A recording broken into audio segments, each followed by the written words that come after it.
Hi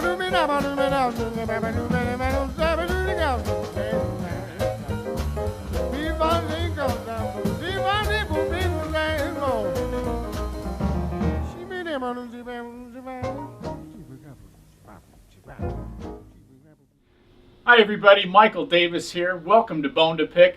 We are in for a very unique and special opportunity today. Our Artist of the Month is the Living Jazz Archive here at William Patterson University. The Living Jazz Archive is an incredible collection of everything from handwritten scores to date books to instruments to photographs, recordings. It's really a very unique and special place. We are fortunate to have two distinguished gentlemen with us today to kind of lead us and give us an insider's view of this archive. Dr. David Dempsey, professor of music and coordinator of the Jazz Studies program here at William Patterson, a renowned saxophonist, has played with everybody under the sun in the jazz world, is also a regular performer with the New York Philharmonic and the American Saxophone Quartet. Very old dear friend of mine, a gentleman I have immense respect for on every level. One of the most gifted and talented composer, arranger, trombonist, vocalist around on the international jazz scene. He is a 3-time Grammy Award nominee. He is professor of composition and arranging here at William Patterson. So David and Pete, thanks so much for taking time out of your guys' schedule to share this incredible place with us today. Our pleasure. It's great to have you. Thanks for having us. Dave, why don't we start with you? You're the curator of this, and just give us kind of an overview and maybe a little bit of history as how this got started. Well, nobody wakes up in the morning and says, let's start a jazz archive. Let's really make some money. Let's start a jazz archive. It more or less happened to us, and I hope that we have honored these great musicians' legacies in, stepping up to the plate as far as taking responsibility for it. Thad Jones was the founding director of this program, and he started the Thad Jones Mel Lewis Band in 1966. And about 10 years ago, some of the members of that band are still on our faculty. John Mosca, Rich Perry, Jim McNeely. They came to us and said, we have a problem and William Patterson's the solution to it. And the problem is, they said, we're still playing the same pieces of music that Thad handed out in 1966. And they turned to sawdust. They said, we'll have a sub in, and the sub will say, John, what do I do about letter B? And he'll say, why, what's wrong? And the guy will hold it up, and there is no letter B. There's, like a football-sized missing piece that was, it's in Europe somewhere, So the charts are literally falling apart. So they are in the process continuously of taking the older charts offline, recopying them so they're clear, and we're taking the originals. So at first, that collection was we have an archive room in the library, and it was a few archival score boxes. But then, a couple of years later, Clark Terry came to us and said that he wanted us to have his archive. And Clark, as we all know, is an icon, Duke Ellington and Basie. Who can say that? Nobody. Right. And was on our faculty for years, yes, too. Yes, was on our faculty. At one point, near the end of his life, in his 80s and later 70s, he lived in Haworth, New Jersey, which is maybe 20 minutes from here. And during that time, we got connected. And so when Clark Terry comes to you and says that, you don't say, sure, Clark, and put it in a closet somewhere. And thank heavens, I'm grateful, we are grateful to the administration that they stepped up and said, let's dedicate this space to it. So it's a 3-room space here that everybody will see soon. And that archive is Clark's horns, about 100 of his big band charts from people like Ernie Wilkins and Phil Woods and Frank West and everybody. And memorabilia from the Ellington Band, from his time in the Basie Band, awards, everything. And now that has expanded. The person who actually was really closely related to getting that Clark thing to happen was James Williams, who was the jazz director at that point. After Thad left, just to do the chronology, Rufus Reed was Thad's bass player, and Rufus hired me. So if anybody has a problem, it's Rufus's fault.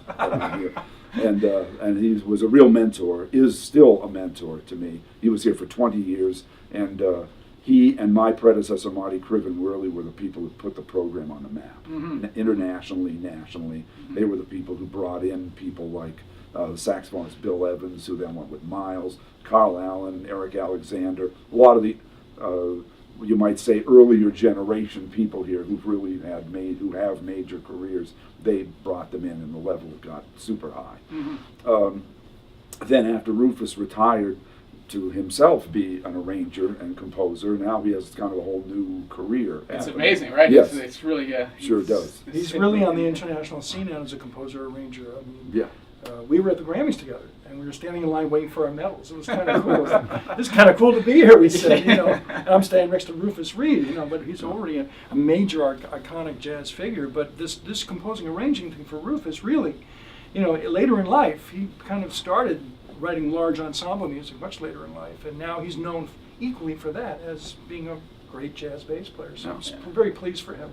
Yeah, Well, we're all very proud. This is I can't wait to show everybody what Dave took us through a little bit here as we were looking at it. But we should point out, and our fine videographer Kent Smith pointed this out to us today, that it is Clark's birthday today as we are shooting this video. So this seems like worked out rather well. This would have been 97th birthday. So this is a big thank you to Clark Terry, I suppose, today, and a happy birthday to Clark. And on that cue, this space and the name Living Jazz Archives is really Clark's brainchild, because I knew that other places, Washington, you know, Library of Congress, everything, they were courting him, and I said, why Wayne, New Jersey?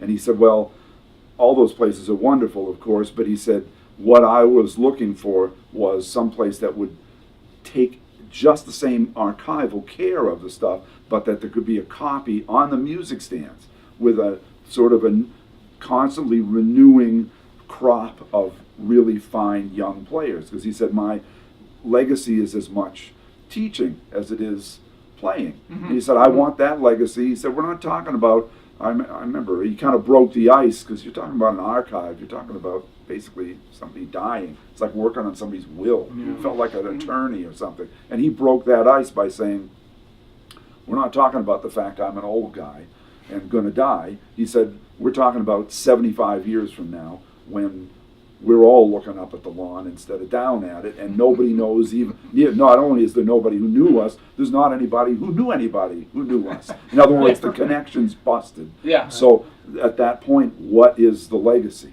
And all of a sudden, it became a project for the two of us, and that has now spread throughout the whole archive as a mission. You know, to put it in front of the grad arranging students, the big band here, we have jazz orchestra here. Every concert we play features some Clark and some Thad, and the students, when they play a Thad Jones chart, they play a copy of the ink parts that the band played. So you cool. know, same thing with Clark. They're taking great. stuff right off the band book. So, you know, for a young student, you know, next year's freshmen, as we sit here, next year's freshmen were born in 2000.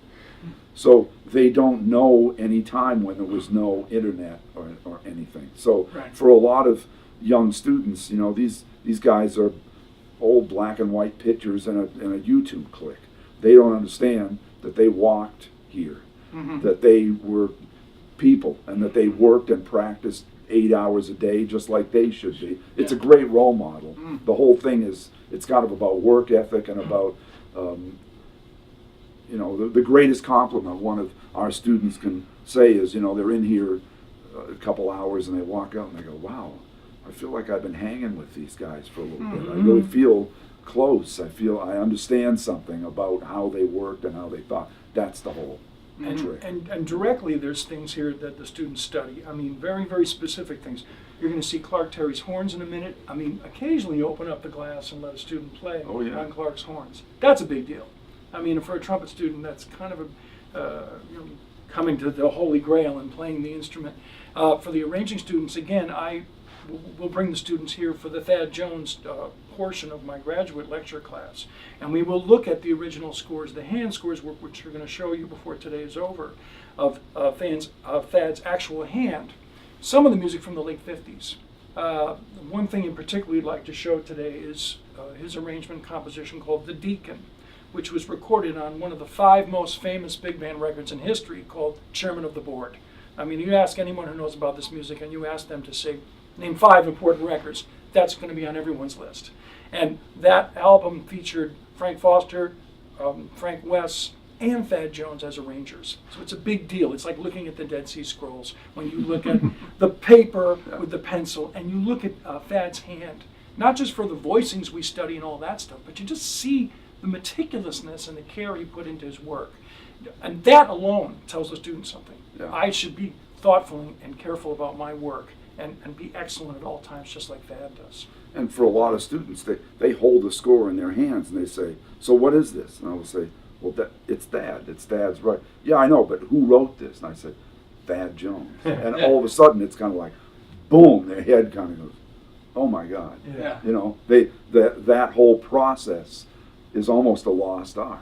The process of having the big score paper, and it starts to get kind of hazy, and you got to take the big gum eraser and get the, Right, you know. right. Yeah, I mean, it's... We did it's that years ago. Yes, yes. Never In again. ancient times, they used to hammer the scrolls into stone. Right. You know. And Yeah, I it's a should different point out too, process. additionally, you've added Michael Brecker's Yes. archives, which Dave was showing me some of. It's just incredible and inspiring. You're just inspired to see it, but you're seeing Michael's actual handwritten thing. You're seeing his reharmonization of certain thing on his own tunes. It's just like it's like a look inside Mike's brain, you know, and Yes. and how he was approaching it. It's just it's remarkable. So. Working So- out those solo pattern lines too. We think of so much vocabulary stuff, and you watch him do variation after variation on the diminished scale or something, and then you hear some of that stuff on those records. I mean, that's kind of cool too, seeing that Yeah. connection. Some of the most surreal things, I didn't show you yet. We'll look in a minute, but we have 8 of Mike's practice notebooks. Right. Starting back to when he was a freshman at Indiana U, up to and including the production notes for Pilgrimage, for the last album. Some of those things must have been written a month before he died. They had to be. So yeah, it's his whole life, and he was meticulous about it. You know, December 10th, 1978, do this in all keys with like a star, and he's got a thing, and then he works it out. It's unbelievable. We've already had 2 groups of students do projects where they took lines out of that, find them in the recordings, and just compare, and you can see how things develop. It's That's awesome. it's amazing, surreal. Well, this is going to be great. Why don't we dive in, get started? Yeah, Because this go. is fantastic. Let's go. All right, being that it's Clark Terry's birthday and Yeah. that he was the original inspiration behind a lot of this, For why sure. don't we start with a little overview of some of the things that Clark Terry is about. Check this bag out. This is Clark's gig bag. Beautiful. Still in pretty good shape, right, Dave? Yeah.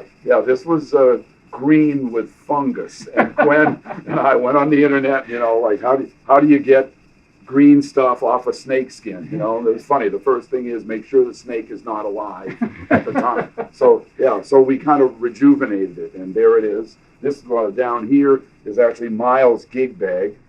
At the ceremony, at the dedication ceremony for Clark's archive, Miles' son showed up and said, "We want you to have this." Oh, wow. And it's so that Miles, of course, was one of Clark's first students, along with Quincy Jones. Wow. So and he's there's, this of course, is, a couple of his horns. 2 of the old CT model flugelhorns. You can tell from there's close-ups of these on the website, on the archive website. The trumpet is a prototype that, as you can tell, he played it quite a bit, but wasn't his regular thing. It was more of a design model. But the flugelhorn he played for about 10 years.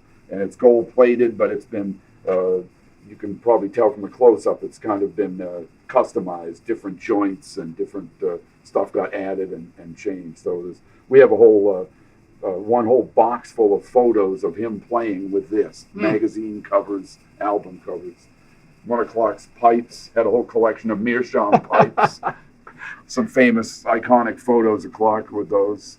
Some mutes. He's got the Clark Terry valve oil. Yep, the Clark Terry model valve oil. I like the. And for any saxophonists looking on, this is Eddie Harris reed trumpet mouthpiece, which is super rare. It was actually a stowaway in that trumpet bag. Wow. Clark said, Eddie never gave me one of those. I said, I think he did. So it's destined to show up, and that's Eddie's handwriting how to use it, which we. I like the Grammy nomination Yep. for him and Bob Brookmeyer, Yes. 1965. Yeah.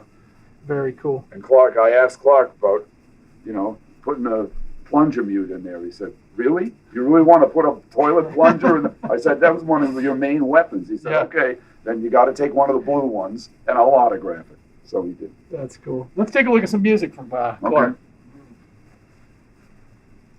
do we have for Clark? Well, we have the entire book of the Big Bad Band, which was a kind of an all-star band. The sax section was Ernie Wilkins and Jimmy Heath and Chris Woods. This is Clark's tune, Sheba, Ballad. And you can tell this is our main mission right here. These are all oscillids, and it's light sensitive. So you can see the edges of the page. First they turn red, then they get darker, then fade to black. Right. So the idea is each of these pages is interleafed with a piece of acid-free paper, and these folders are acid-free, the boxes are acid-free. So the idea is to make a copy, make one archival copy, and then this, except for special occasions like this kind of goes into deep freeze. And then at least you can slow down the deterioration of it. And also, just open up the page again. When students take a look at this, they're seeing handwritten copies. One, but two, the beauty and the meticulous artistry of the handwritten copies. It shows a level of detail and love and seriousness about doing a professional job that students need to see in a way that you can get from the software, Finale, Sibelius, whatever it is, but to have done this by hand without the benefit of machines, to me, even if I don't even know who the copyist was per se, but the professionalism of the era, for them to see that means that I expect more from them when they have machines to help them out. If someone could do work like this by hand. Yep. Yeah, it's a great Just point. seeing that You is a can see, lesson in the itself. parts are, they're just magnificently Yep. done. Each of them.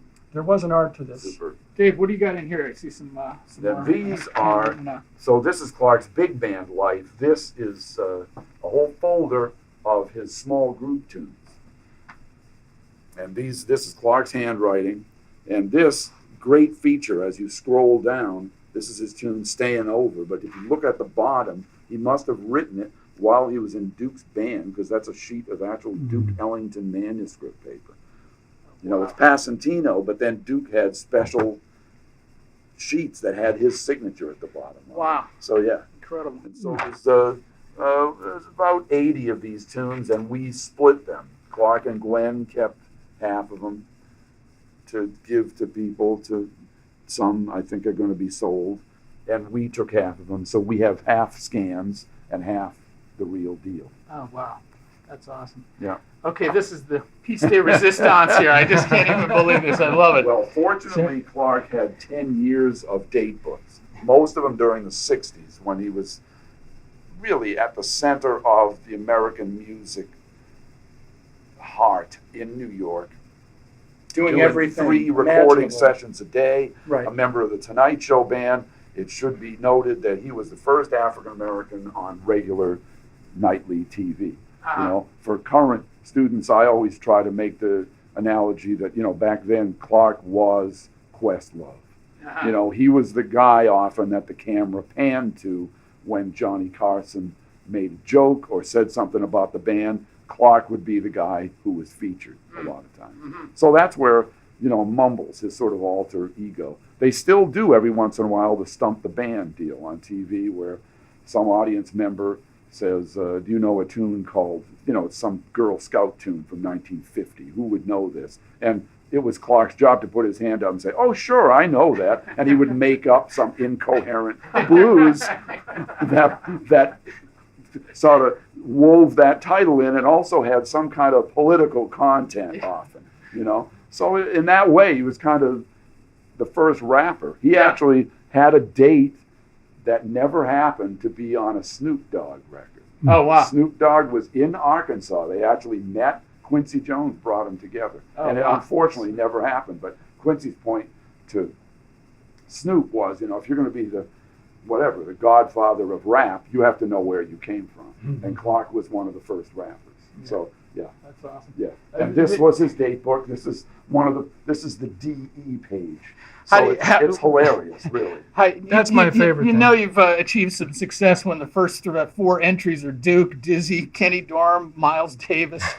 Yeah. Gil Evans, Paul Chambers, Eric Dolphy. I mean, yeah. Yeah. And it's funny, but this page somehow made it made it online. Somebody posted it, and we had all sorts of complaints like, "You're intruding on the privacy." I said, "They've all been dead for 40 years. I don't think this is going to be a problem." But one of the projects our students want to do is to call all these numbers and say, "Do you have any idea whose phone number you have?" You know. Let's take a look at the flip side of this and go This through is amazing. a week of.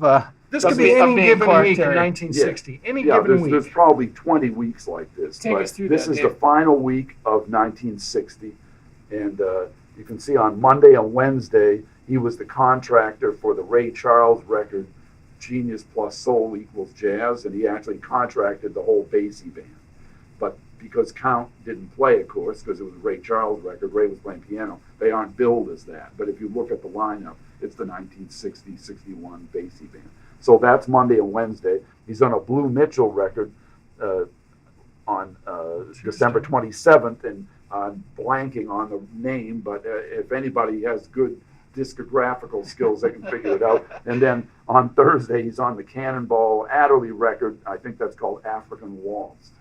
And then he has like a gig on Thursday and a New Year's Eve gig from 11 to 3 at the Rockland I Palace. assumed they would. And he's doing the Tonight Show every day. Right. Right. You know, Unbelievable. it's, you know. And this is the week between Christmas and New Year's, Right, typically a right. slower week. Yes, this is a slow week for him. Oh, sometimes it's just packed. And, you know, he would have Tonight Show, this record date, that, and then he'd have, you know, like Thursday afternoon softball, Central Park, parentheses, get Ella to play outfield. He said, not many people know that, Clark would say. Ella, yes, he'd say, of course, great singer, but what an arm. It's amazing. Inside look at the jazz. That's business, awesome. you know. Well, Yeah, so- well, happy birthday to Clark Terry. This is Happy what a birthday. great look And- at some and, stuff. And for this purpose, we owe him everything for this archive. That's awesome. It was his idea, and it wouldn't exist without him. Beautiful.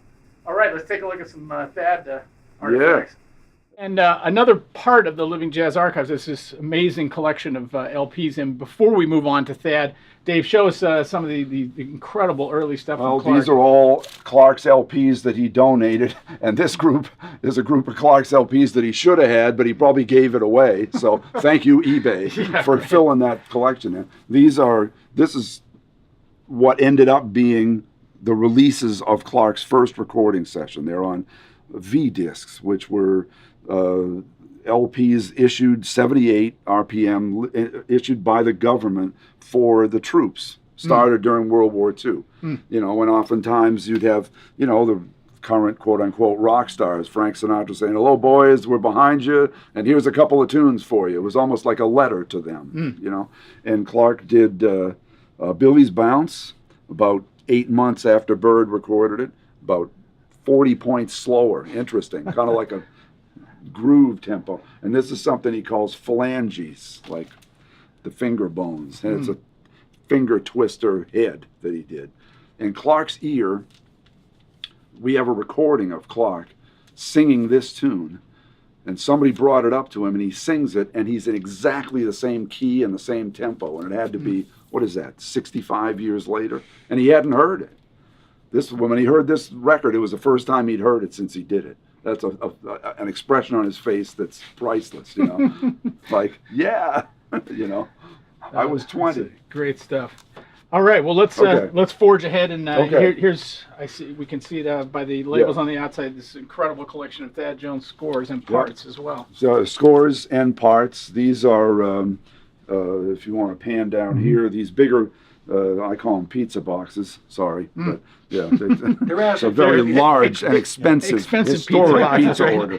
Yeah, so these are all Thad scores, and the way you store these, by the way, it's always flat, and you shouldn't do more than about 1.5 inches or 2, because then the weight of the paper gets too. Do you mind if heavy. we pull one of these out? Sure, and take a look? let's do it. Maybe this was Sure. greetings and salutations. Oh wow. Yeah. That's a pretty iconic. Again, all archival, acid-free paper.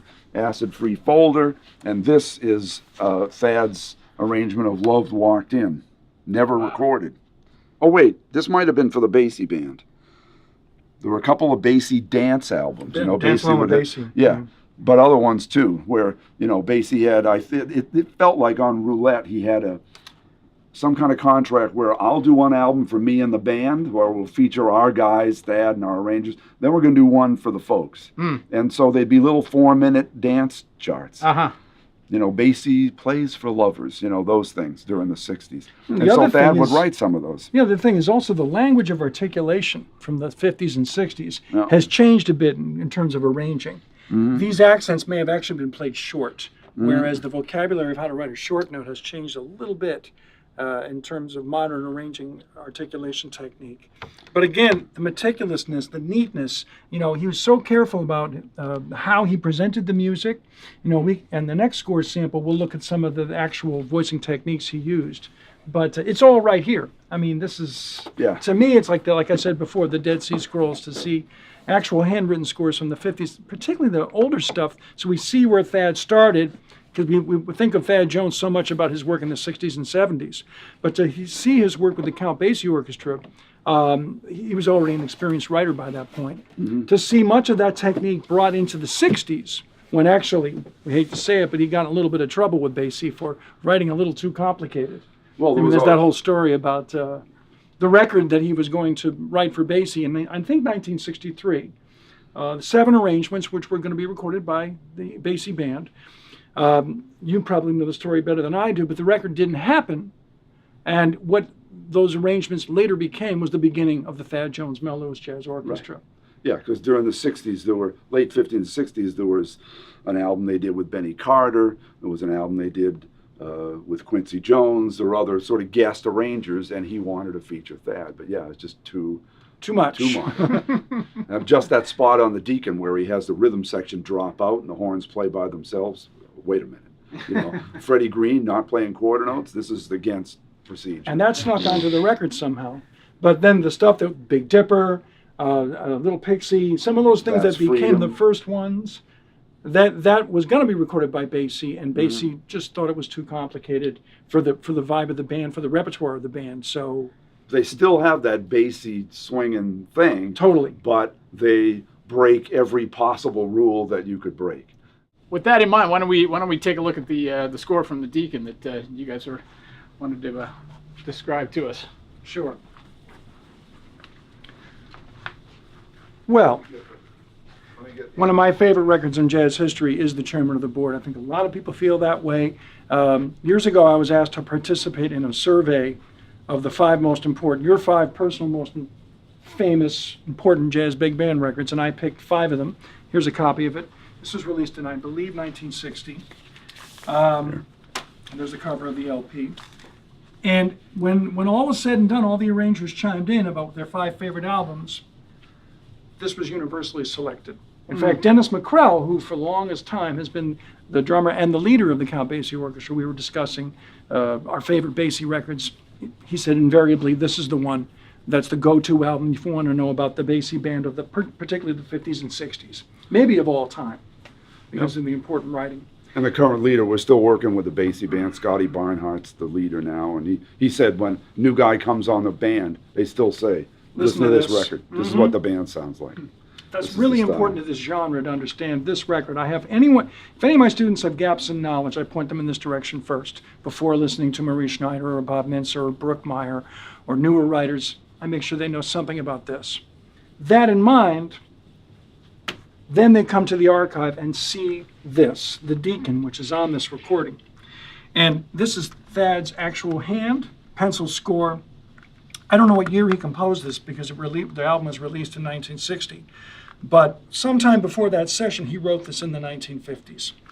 And because this is the 50s, and Thad Jones's writing developed into the 60s and became a bit more complicated, a lot more dense harmonically, some of that activity is still happening here in the 1950s. So this is kind of like, in some ways, primordial Thad. What he later became in terms of harmonic density, you can start to see some of that here. It works for Basie because Basie likes simplicity and Basie liked melody. But you can already sort of see some of the complexity of Thad's writing. This is a melody in the key of F major. This is a transposed score. So you see the trumpet melody here. Very nice diatonic sounding melody. But what happens underneath in the harmonization, just looking at that, you see a whole bunch of secondary dominants. This is a secondary dominant of that, which is a secondary dominant of that, which is the secondary dominant of that, another one, arriving back at F. It's a blues till we get to the B flat 7. All these secondary dominants are key to the style of Thad Jones.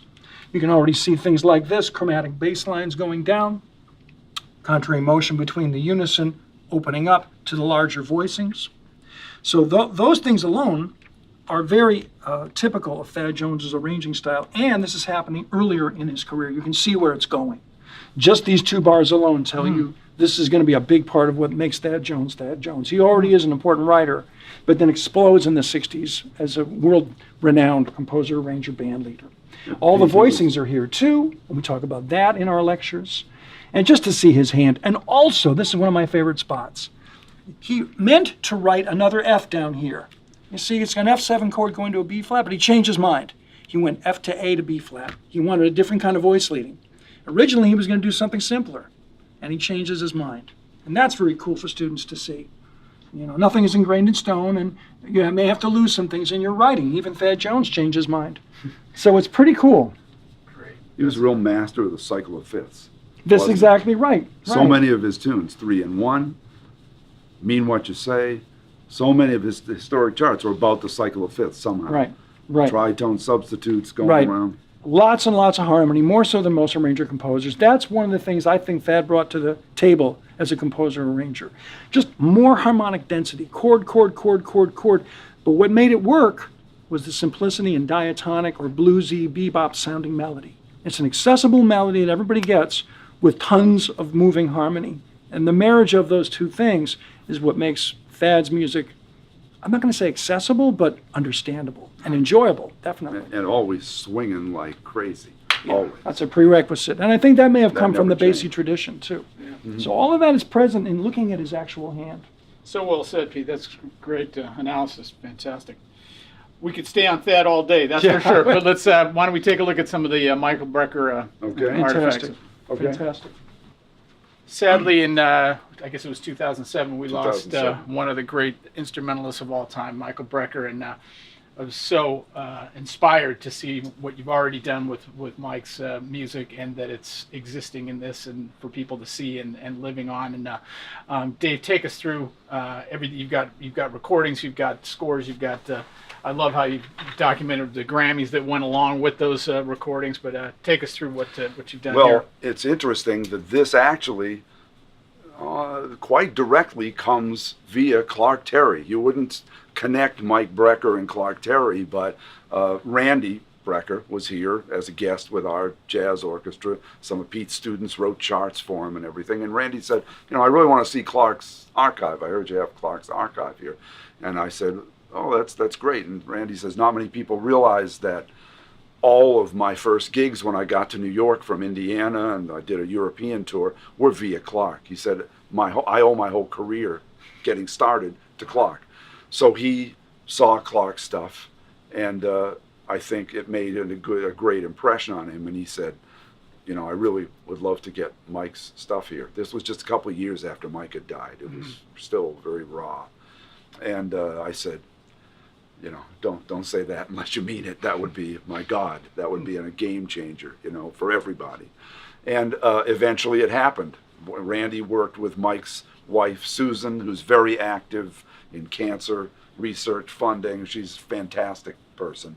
And the 2 of them and I have been working on this, so we have all of Mike's sheet music from his debut album all the way through to working with Gil Goldstein on getting the pilgrimage music, because that all came through Gil's computer, really. He did all the writing. But early on, it spans, it's ink copyists in 1987, and then you get more into computer notation, and so the mode changes, but the music is just as killing. Then we have all the Brecker Brothers stuff, Mike's compositions, Randy's compositions, and then other things standard arrangements of standard tunes. Mike has his own chart on giant steps. That's you gotta hold on to the chair for that. Different changes on autumn leaves, etc. And then you can see some of the things. I mean, here's music from his tours with Chick Corea, the 3 Quartets record. We have all that stuff. Charlie Hayden, Herbie Hancock, directions and music. Elvin, Pat Metheny. We have a lot of Pat's tunes in his handwriting.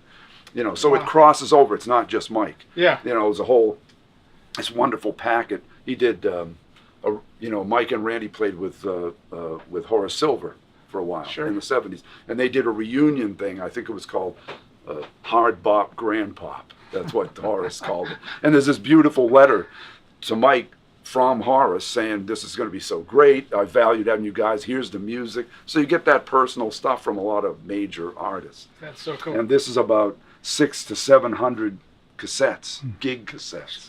For the young folks out there, show us what a cassette looks like, Dave. Humans used to listen to music on these things.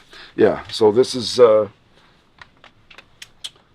performance cassettes from his solo career, starting with the earliest gigs that the band played, Hunt's Tavern, Vermont, and my old school at UMaine Augusta. Those were the first 2 gigs that he did as a band leader. And he kept everything, and most of them are board tapes. Wow. So they're super high quality. Broadcast stuff from Europe and Japan. And then, so it's a lot of solo career, but then it goes rehearsal tapes with the Brecker brothers, stuff that goes back, for example, that great band that Mike and Randy played in with Hal Galper. It was a quintet. Hal only had 3 recordings of that band. Mike had 9 more. So Hal, it was like seeing a guy on Christmas morning, you know. I gave Hal 9 more CDs that he didn't have. It was kind of like, You got hallelujah, you know. You got some recordings from Steps Ahead with the great band that a lot of Mike things. Maneri The various, Michael, you know, it started as an acoustic fusion band, really, and then it got super electrified with the EWI and all that stuff. We actually have the original instruction tech books for the EWI from Niall Steiner, because Mike was really kind of working with him to invent it. You know. Can you show us his notebooks on his? This is the most perhaps amazing part of the archive is sketchbooks, practice notebooks, and we're still trying to work. We're not trying to work. We're working with Susan to try to figure out what's going to happen with these, because it's 800 pages of practice notes, and some of it is transcribed solos. You know, it's Mike's transcription of Train playing on Blue Train, but it's Mike's transcription. You don't want to publish that because there's all kinds of copyright, but there are hundreds of pages that look like this one. January 13th and February 21, 1986. You know, and you can see this bottom thing. A minor, just 2-5 in G, but it's this great pattern, you know. It's a great little thing, and Mike's constantly working on this. And see, here's Joe Henderson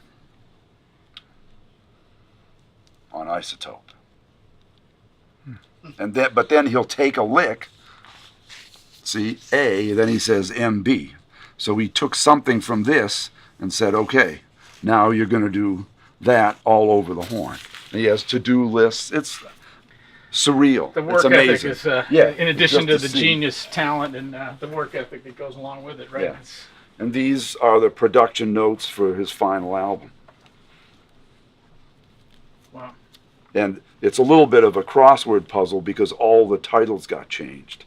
So you have to figure out what he's talking about. Okay. That happens actually on a lot of his albums, where it'll just say number 1, or they'll say Mike's Fast Tune. And then I have to get my horn out, play it, and I go, oh, you know, that's Slings and Arrows. I know that. It just didn't get titled till after the album came out. So, I mean, this had to have been a month before he passed. Had to have been. So, you know, because that was really the last thing he did. He died right after that album was produced. Wow. We have a lot of his own CDs. His son Sam, who's now a policeman, just did a fundraiser up in Hastings, where they lived, for cancer research. Sam wants to keep his LPs. God bless him. That's fantastic. So thank you, eBay, again. I mean, I knew Mike I'm proud to say, for a long time. We studied with Joe Allard together. Mike a little before me. So I met him through that, and once you meet somebody at that level, I know you feel the same way. You meet a giant like that, you stay in touch. You don't let that slip away. So I kind of had this list in my head anyway. So it's all of Mike's solo records, anything that has his name on it. And then it goes over into CD, and then it's all the sideman stuff, kind of Abercrombie to Frank Zappa. You know that record, Frank Zappa live in New York? Absolutely. Yeah, it's great. And then these are all Japanese swing journals that are all cover issues with Mike, and they are thorough. Everything has dozens of transcribed solos, all in Japanese, of course, but but when you have your horn in your hand, you understand what they're talking about. Mike's list of his favorite this and that, their list of 10 great Mike Brecker solos that nobody knows, and they're right. I've learned a great deal from these things. Some of his fake books, his high school yearbook, Cheltenham, Pennsylvania, Mike Brecker trivia. His classmate was Benjamin Netanyahu. That's right. Yes. It's quite actually a premier of Israel. Kent and our colleague who was in the Stones horn section, a gentleman named Andy Snitzer, very fine saxophone player and solo artist in his own right. Yeah. Also graduate of Cheltenham High School. David Fink, the great bass player. Right. Yes. And of course Reggie Jackson. So got to have the international sports star.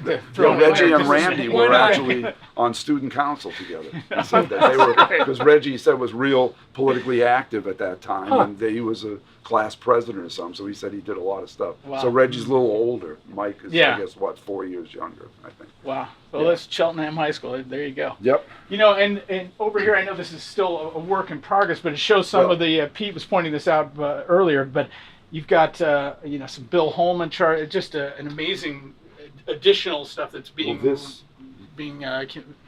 archived at this point. As we speak, this just came to us with great thanks to Don Sebeski. He gave us about 300 pencil scores to various projects. You can see, some of the stuff he had was virtually the entire repertoire of the 1950s Birdland Dream Band, Maynard Ferguson. So it was about 20 Bill Holman charts, Manny album. I mean, it's an amazing group of charts. But all the rest of these boxes, literally, they arrived. I've been waiting because I had the charts out on the table. It looked like some kind of arranger convention from hell. Right, I remember. But I had them all organized, with little stickies. It took me about 3 months to get them organized and reorganized. And so here's, for example, a big Ellington tribute. Barbra Streisand charts, Liza Minnelli, Stephen Sondheim, Symphonic Sondheim, that was a great record. Some of the things from CTI, giant box, things for Freddie Hubbard and Hubert Laws, Paul Desmond, some of those wonderful records. And there's also about 1,000 LPs. So that's going to be a huge collection. And it's, Don is central to this thing. And the other thing is, like, again, when students come here on their own, they could spend a week in this place just looking at all that music from from an improviser studying the patterns, the sketchbooks, from the music itself. The arrangers, obviously, like we have a lecture on arranging for vocalists.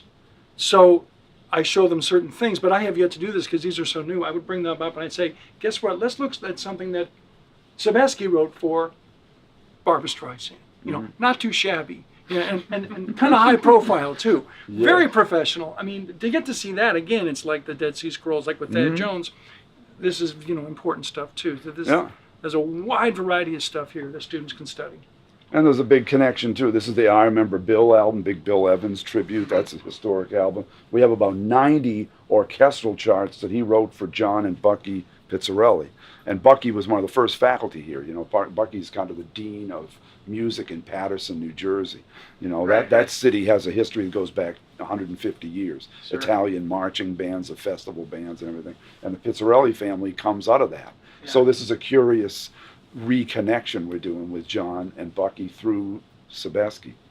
So cool. Right. Yep, it's amazing. So we're just getting to know, there's charts in every one of these boxes, and then there's one down here the bottom right has a big question mark on it. That's stuff I still can't identify. And as soon as I sit down with Don, he'll know exactly what it is, but I can't.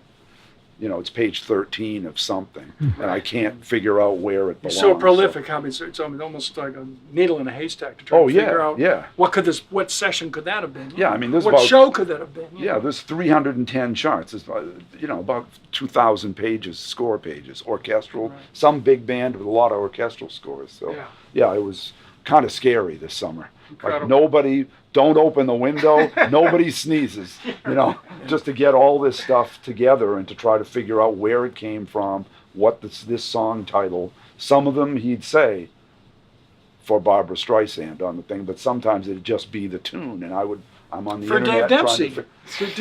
I didn't find any of those. I was waiting for my feature album to show up in here. Torch song. Fortunately, we're going to do a Torch song. Yeah, fortunately for music, there's no vocal charts for me. There's only been 2 people in my job in the 45 years of the program. That's me and Marty Criven, Dr. Martin Criven, who was actually a classical clarinetist who was on the faculty for 30 years before I got here. He retired in 1992, and I was his successor, and I hope that at least one day I've been able to step up to what he did. He's the person who hired Thad Jones here. He invented the Jazz Room series, which is now celebrating its 40th year, our concert series.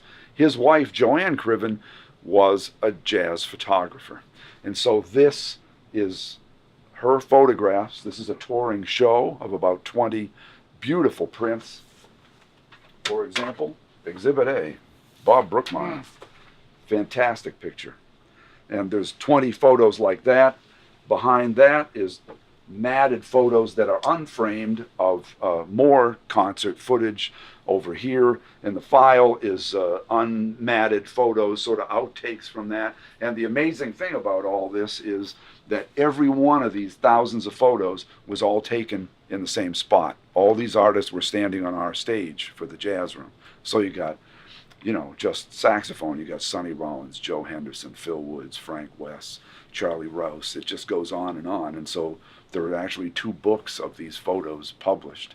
And in that history, it kind of documents the history of the jazz program here as well. So it's really magical to have this. I'm so glad that they donated it to us, because it documents the history more completely than you would normally do, because we had a professional jazz photographer here on a weekly basis. You know, who can say that? So it's wonderful. All right, I hope everybody enjoyed seeing this as much as I did. Dave and Pete, can't thank you enough for sharing this incredible space and what you've done here. You know, we were just kind of saying off camera that we could have spent the entire day on Thad, or the entire day on Clark or Mike. So yeah, obviously you have weeks and months. But anyway, I was going to ask you, if somebody, not a student, but somebody from the community or somebody's visiting in New York, can they come and visit this archive? Absolutely. It's open for business. It's on my load to be here publicly 2 days a week, Monday and Thursday afternoons. But then if anybody wants to come, you or any professional musician or any visitor in New York wants to come out, I'll just make an appointment to meet him here. And there's also a website, livingjazzarchives.org. livingjazzarchives.org. Okay. Or you can go to any of these archives: Michael Brecker Archive, all one word, .org, Clark Terry Archive, James Williams Archive.org. What a great musician. Yeah. And now, within the next month, Mulgrew Miller's archive will be here too. Okay. And so you can go, and that has photo collections and lists of everything we have. Of course, all these scores, you can't just put those up on the internet. There's on the internet. That was like a 70s term I just used. But, you know, you can't do that because of copyright issues. You know? Yeah. So the music is here, and it's here for everybody. Wow. And one of the first things people will see when they walk in, sitting where we're sitting right now, are these catalogs that have been organized to give you an idea of what exactly is in fact in the archive, organized in such a way that you can organize your own desires to see this, that, or the other thing. And all the contents of all of these are on the website. Right. So that you can see from anywhere. You can say, okay, I'm interested in Thad Jones. Here's the list of stuff that we have. Here's the list of things that Thad wrote for the Basie Band complete, and here are the copies of those that are in the archive. Here are the ones that are lost. So it's kind of a status check, too, on some of these. So just for review for everybody, we are at William Patterson University in Wayne, New Jersey. The Living Jazz Archives, just obviously a wonderful, inspiring place that you guys have created. Continued good work and success with it. We, Thanks so much. as all fans of music, we appreciate everything you're doing here, and it's great. And thanks for spending some time with us today. It's been a real pleasure. Thanks. Thank you, Michael. And we Great will to have see you. all of you next time on Bone2Pick. Viva